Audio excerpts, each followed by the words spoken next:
Hello and welcome to Virtuosity. Our subject today is one which is fast becoming something of an obsession for our show, privacy.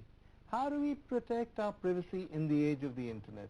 What are our safeguards against data theft, against commercially motivated surveillance, and of course the big one, governmental overreach? Joining me in the studio today, two veterans of previous shows we've done on the subject. Saket Modi is, of course, a cyber security expert who was a great hit the last time he appeared on Virtuosity. Sanjay Hegde is a lawyer who I like to describe as the legal conscience of liberal India.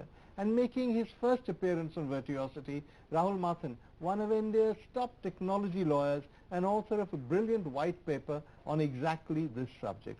Saket, let's start with the dimensions of the threat.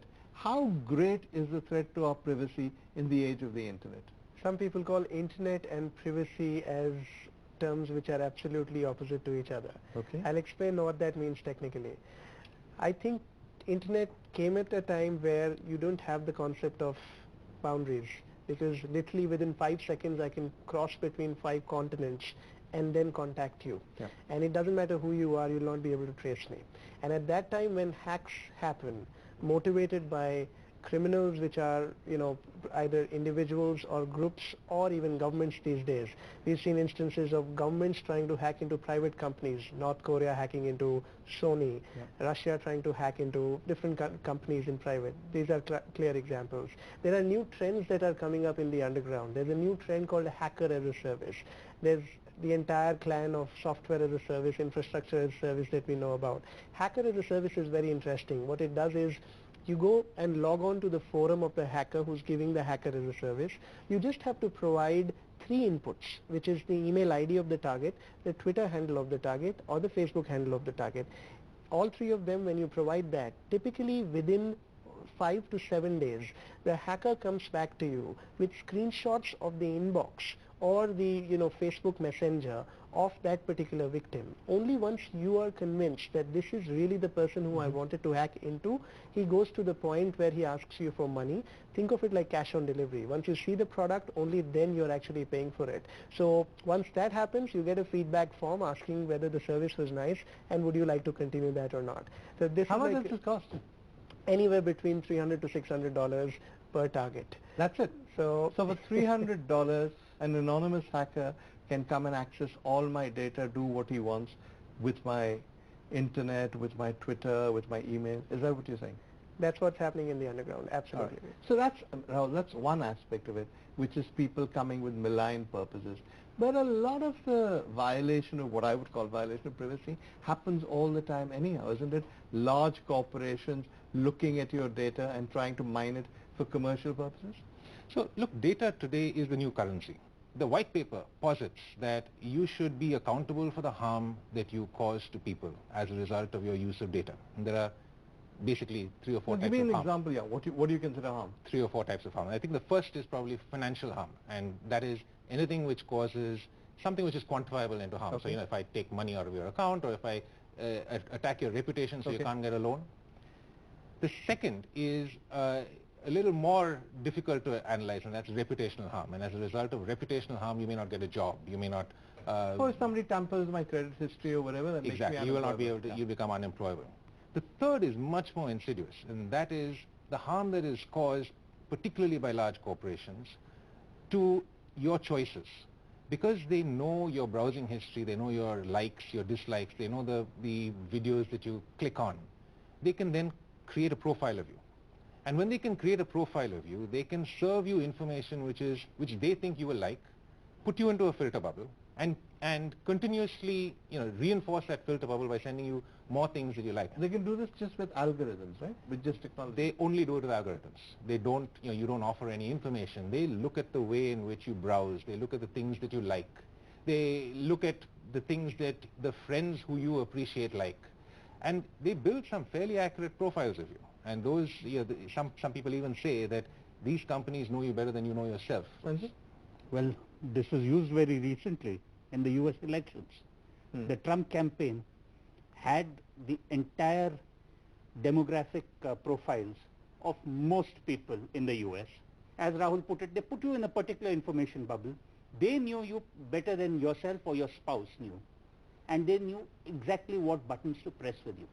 So what all three of you are saying in different ways is that your privacy, or what we thought of as privacy, is now no longer our privacy. If it isn't malign hackers, it's still continuously being mined by people, our personal information, our private communications, for commercial gain or for political gain. So we all agree that there is a threat to privacy. Is that roughly correct? That privacy as we previously knew it no longer exists. So now here's the big one. Do we actually have a right to privacy, Sanjay? Are they doing something that's fine, or are they doing something that violates a right we have?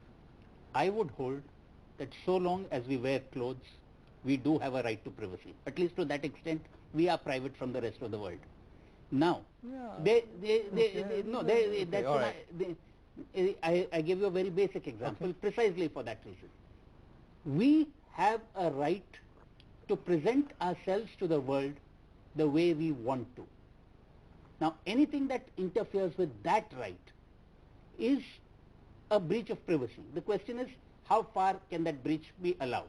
We have governments which insist that they can, without your consent, go on, take your biometrics, take your fingerprints, everything belongs to them, so that there is no way that you can treat with the government as if you are a human being and not a mere number. Is he overstating the case? I think it probably is. Yeah. Look, the way I see privacy, there's data that is useful to get a service, and there's data, so let's say I'm coming to you for a loan. All right. I want you to have access to as much information about me as will get me the loan, and none of the information about me as will deny me the loan. And that's essentially, that's a construct within which I will say that which I don't want to share with you is private. I get that. There is a lot of benefit that the government can dish out to people if they have more data about people. So for instance, there's a large unbanked economy in this country, and there is the ability, if you have access to data, to reach those people. Equally, there is the ability for government to discriminate using that data. Once again, I've always maintained But no, I accept all of that. But his is a more fundamental question. He's saying for the government to get the data about whether I'm banked or unbanked, he would require some degree of consent from me. You're acting as though I'm not part of this equation, it's just data. He's saying, no, the individual is part of the equation. If the individual doesn't give consent, the government shouldn't be doing it. That's what you're saying, roughly, right? So exactly. I don't believe that consent is a useful mechanism anymore. You don't believe consent is a useful mechanism anymore. You agree with that? When my colleague is talking about, consent is no longer required, he's actually right, because you see, when the government is pushing you, in a lot of ways you would not know how this is beneficial for your own sake. And when you start using technology for your digital banking, you suddenly get enabled with a lot of stuff which you were not getting enabled with. And in a country where one-third the population is still in the poverty space. Sanjay, are you and I the only old-fashioned liberals left in the world who think the notion that we don't know what's good for us, our consent is not important, we can benefit a lot from the great brave new world of technology without our having to give consent? There will be many of us who say, listen, I am an individual. I treat with the state. I treat with the state on my terms. There is a compact. The state stops at my front door. The old Englishman's home is his castle. The Englishman's home is his castle. Now, on the other hand, the state believes, look, you exist within me. I know everything about you. I am entitled to know everything about you, and whatever I am doing is for your good. That is the nanny state. That is precisely what we've fought I'm going to against. have to take a break, but interesting. We've already got two different views. One is that in the world of technology, often what we consider private information is already in the public domain. Fair enough. And the second and more interesting view is that when you use that information, consent is not necessarily as useful or important a concept as it used to be. I'm appalled by that. Sanjay is appalled by that. My other two panelists are not. We'll talk about that when we come back. Don't go away.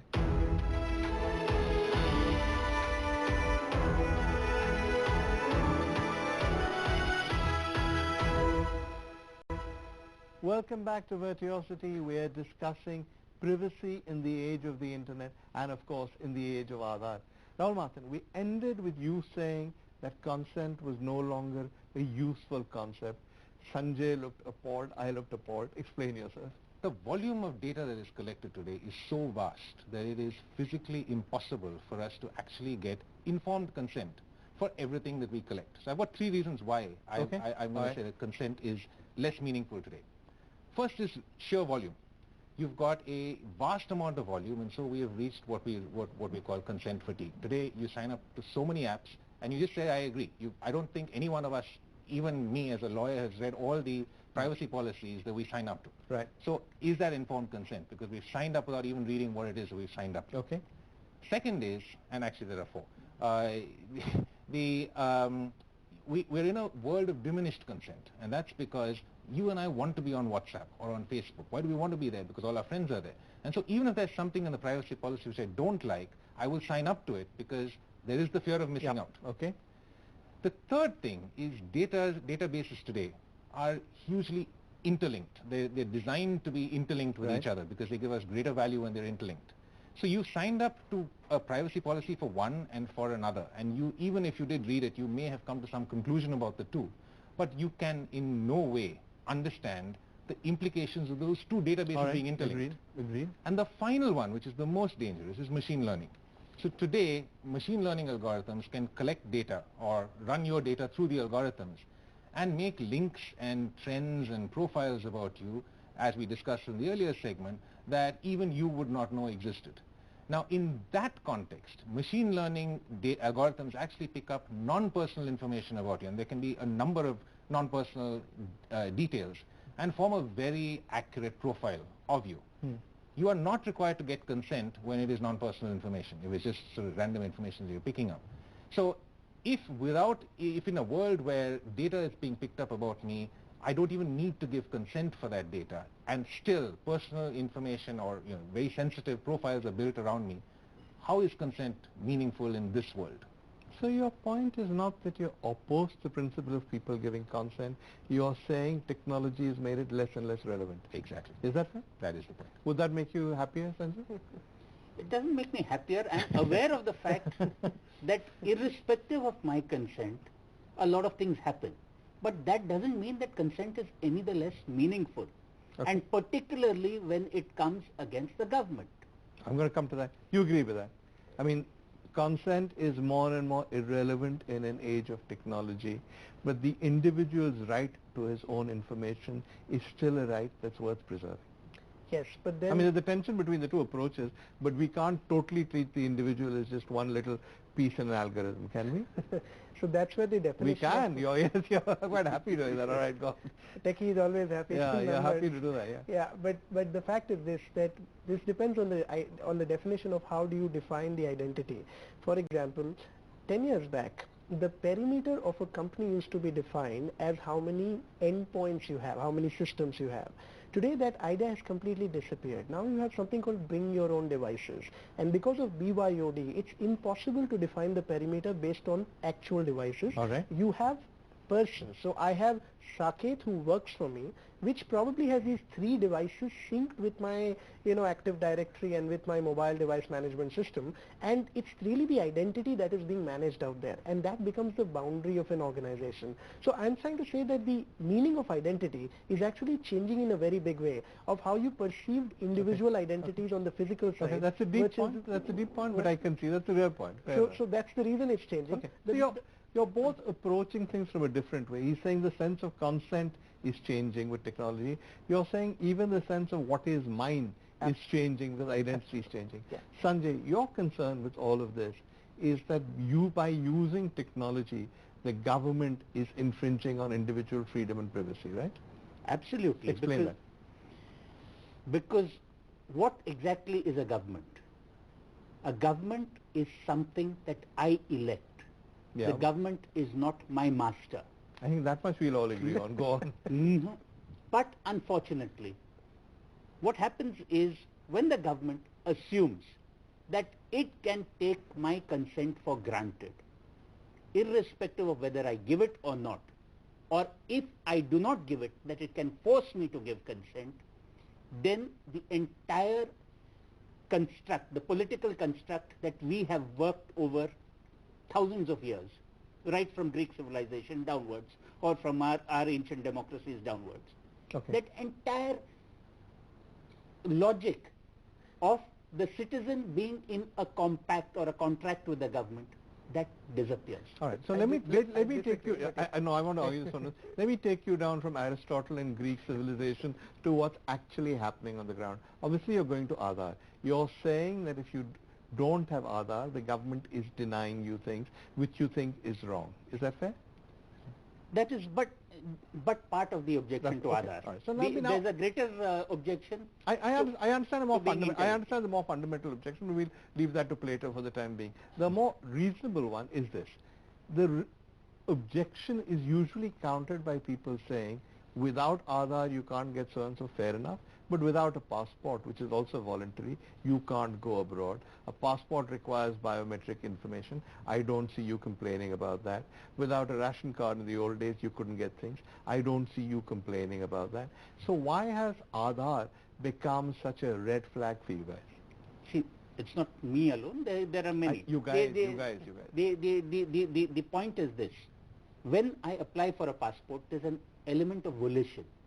Yeah. There is a service which is being given, and I say, fine, I know that the government will take my fingerprints just to ensure that it is me really, and that the other government which receives me will also be doing that. Fine. But none of those are interlinked according to your one Aadhar number, one key to rule them all, which is the basic concept of Aadhar now. That does not exist. I give my fingerprints. It will remain within the Ministry of External Affairs, more or less, and it won't be used to identify me over a series of transactions throughout my life. But when you have a single Aadhar number, which is interlinked, which is cross-linked, what happens is that, okay, this Aadhar number has crossed the borders. Here he is in London. He swiped this credit card. He spent so much on his coffee, and what are those discrete services that we see? Every little thing. I think you just damaged your case. Every little thing. No, I'll tell you. Right. Every little thing. Yeah. I have no autonomy to decide what I want the world to know, what I want my government to know, what I want corporations to know. Rahul will argue you don't have that autonomy anyway. He will argue that if you go abroad, they will be able to, through an airline computer, track your ticket, through your credit card, check your spending anyway. Would you argue that? So my point is simply this, that look, we have always had to prove our identity through multiple different means. And in that sense, we have had some artificial protection because all our various data has been maintained in silos that are not connected. We are outliers in the world. In the US, everything is connected by a social security number. In various European countries, there are national identity numbers. There is a benefit in having a single identity for us as well as for the government. Now, I once again say that none of this is liberty to the government to misuse it. Yeah, sure. And therefore, I believe we have to have a strong privacy regime which has accountability principles. Which you recommend in the White Paper. Which I recommend. With but very strong penal provisions for people misuse that. That is for corporates. But I think it is important for the government to be accountable as well. So I think when we conflate Aadhar with privacy, essentially Aadhar is an identity mechanism. And because we don't have a privacy regime in this country, any form of identity mechanism is privacy invasive. But if we have a strong, robust, well thought out and responsive to the modern technological world, if we have that kind of a privacy regime, I think there is nothing inherently abhorrent in having a form of identity to help identify us through various... Across sectors. And you'd agree with that? No, it's not the parallel. In fact, I would say this. The social security number doesn't take the biometrics, and it is probably less than 5% as effective as what Aadhar can do and what it does. So social security number is just about your taxation filing, and that's about it in the US. You think it's like a PAN number, whereas the Aadhar is much more? Far more. I mean, today you're seeing how things are. Is an argument for Aadhar or against it? Completely for Aadhar. And here's the thing. because we just made it. We've far leapfrogged what a US can also do in terms of, because we have the fingerprinting, and that's where I was disconnected with what he was saying, because he said that, look, while I'm traveling and doing everything, it's connected to Aadhar. No, it's not connected to Aadhar. It's really the authentication, just validation of you while opening your bank account or getting a passport that you're actually using Aadhar, because you've already given all that information to one place. I'm totally for it. That I can see. All right. So some conclusions. One is that privacy as we knew it has to be redefined.